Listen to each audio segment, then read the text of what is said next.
Pilipinas, una sa ating mga balita.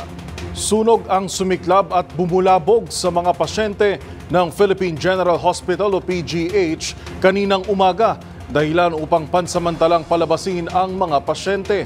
Sa inisyal na investigasyon, nagsimula ang sunog mag-aalas 6 kaninang umaga sa audio-visual room ng ospital na agad itinaas sa ikalawang alarma.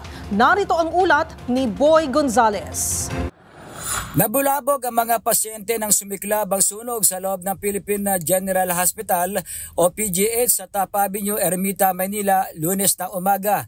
Ayon sa Bureau of Fire Protection, nagsimula ang sunog alas 5:56 ng umaga na agad na itinaas sa ikalawang alarma matapos ang kalahating oras. Pasamantalang pinalabas ang ilang pasyente ng Outpatient Department o PD ng PGH dahil sa insidente. Karamihan sa kanila ay nanatili sa bahagi ng Padre Paura kung saan ilan sa kanila ay naka-wheelchair at nakahiga pa sa stretcher. Sa inisyal na investigasyon ng BFP, nagsimula ang sunog sa audio-visual room at idineklarang fire out ng alas 7:09 ng umaga. Iniimbestiga na ngayon ng arson investigator ang sanhi ng sunog sa nabanggit na ospital. Para sa MBC TV Network News, ito si Boy Gonzales, una sa Pilipinas, una sa Pilipino.